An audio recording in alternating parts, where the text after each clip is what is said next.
بسم اللہ الرحمن الرحیم والصلاة والسلام علی رسولہ الکریم وعلی آلہ وصحبہ اجمعین۔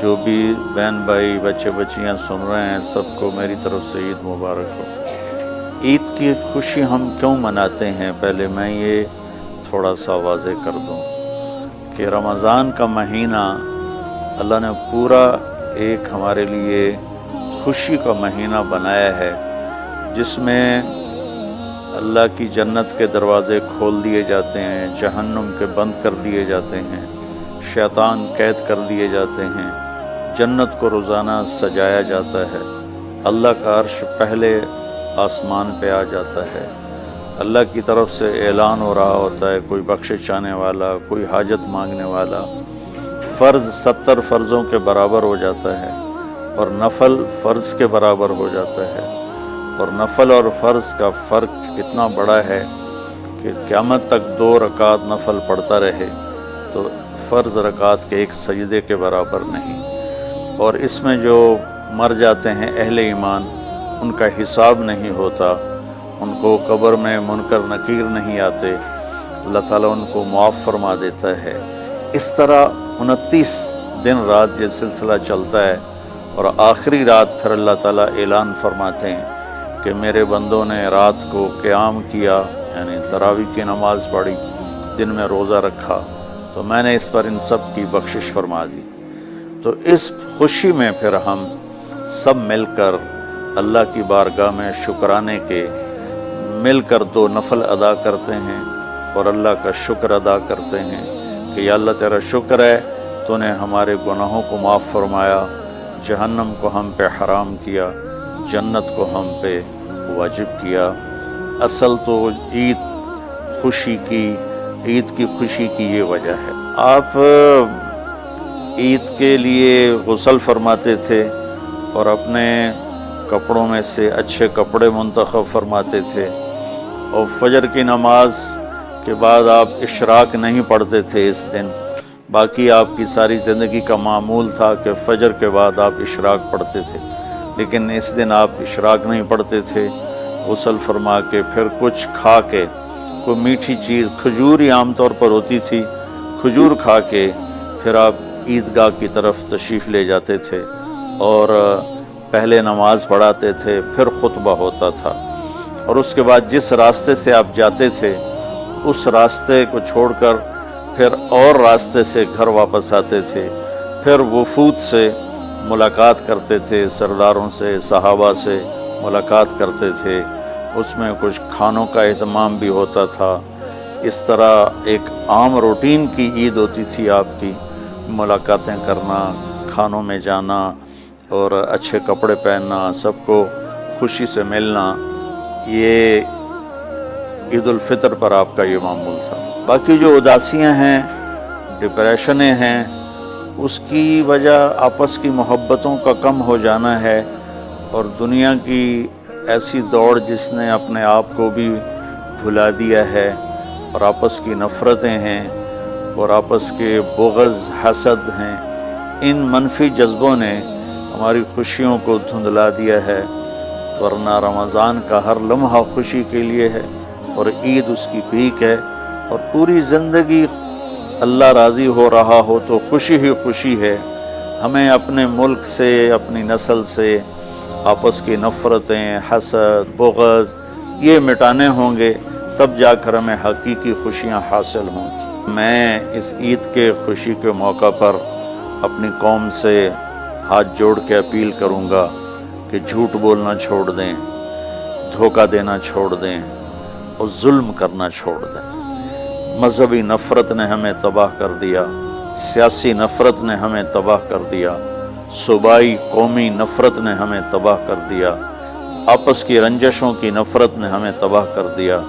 میں ساری قوم کے سامنے جھولی پھیلا کر چاروں صوبوں کے رہنے والوں سے اور ہر مکتب فکر سے متعلق اہل ایمان سے یہ درخواست کرتا ہوں کہ آئیں ہم سچائی کو اپنا ساتھی بنائیں اور دیانتداری سے اپنے آپ کو آراستہ کریں اور انصاف کا ساتھ دیں، نہ ظالم بنیں نہ ظالم کا ساتھ دیں۔ اسلام 2 چیزوں کا مجموعہ ہے، ایک اللہ کا حق ہے جو عبادات کی شکل میں ہے، اور ایک اللہ کے بندوں کا حق ہے جو اخلاقیات اور معاملات اور معاشرت کی شکل میں ہے۔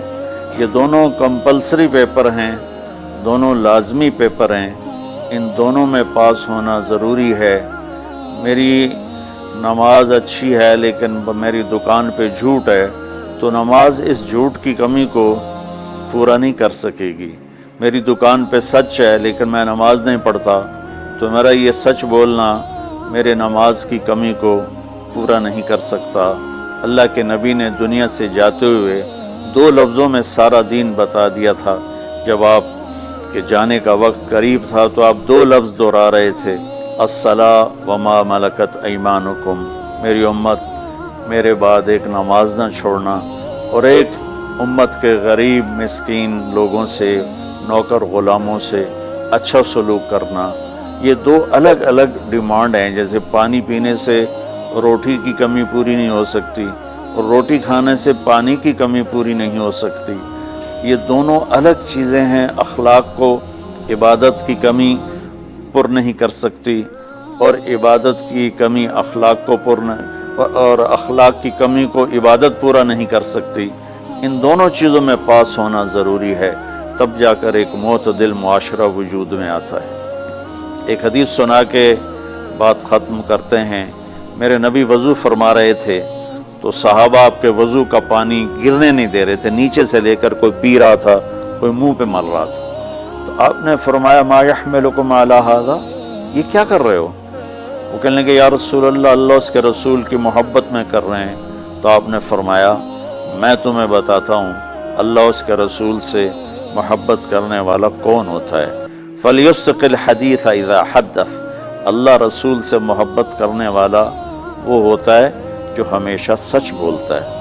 فَلْيُؤَدِّ الْأَمَانَةَ إِذَا تُؤْمِنَ، جو ہمیشہ امانت داری سے کام لیتا ہے، کبھی دھوکہ فراڈ نہیں کرتا۔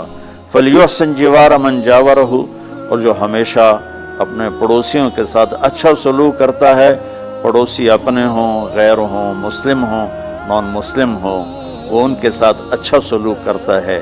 یہ 3 نشانیاں ہیں عشق رسول کی۔ یہ 3 باتیں میری قوم اپنا لے تو یہ اندھیرے اجالوں میں انشاءاللہ تبدیل ہو جائیں گی۔ دنیا کے لیے قانون ہے اللہ تعالیٰ کا کہ جس قوم میں انصاف، دیانتداری اور سچائی ہوگی انہیں اللہ عروج دے گا، وہ مسلم ہو یا نان مسلم ہو۔ اور جن ملکوں میں، قوموں میں بددیانتی ہوگی، ظلم ہوگا، جھوٹ ہوگا، وہ زوال کا شکار ہوں گی۔ ساری ویسٹرن دنیا تو لیڈ نہیں کر رہی، ہمارے جیسے ملک بھی ہیں جہاں یہ ساری چیزیں ہیں تو وہ ہماری طرح ہی ذلیل ہیں اور ہماری طرح ہی وہ خوار ہیں۔ چند ایک ملک ہیں جنہوں نے ان چیزوں کی رعایت کی ہے تو وہ اس وقت لیڈنگ رول میں ہیں، لیڈنگ ماڈل میں ہیں۔ تو دنیا کے لحاظ سے تو یہ قانون ہے کہ سچائی، دیانتداری اور انصاف قوموں کو اونچا لے جائے گا۔ آخرت میں اللہ تعالیٰ نے اعلان کیا ان اللہ لا یغفر ان یشرک بہ ویغفر ما دون ذلک لمن یشاء۔ آخرت میں کامیابی کا آخری فیصلہ ایمان پہ ہوگا کہ اللہ تعالیٰ کا فرمان ہے میں شرک معاف نہیں کروں گا، اس کے علاوہ میں جسے چاہوں معاف کر دوں۔ تو ہماری 52 کے قریب اسلامی ریاستیں ہیں، وہ سب بری طرح اس زوال کا شکار ہیں، جس کی بنیادی وجہ یہ 3 ہے جس کو میں بار بار آپ کے سامنے دہرا رہا ہوں۔ السلام علیکم۔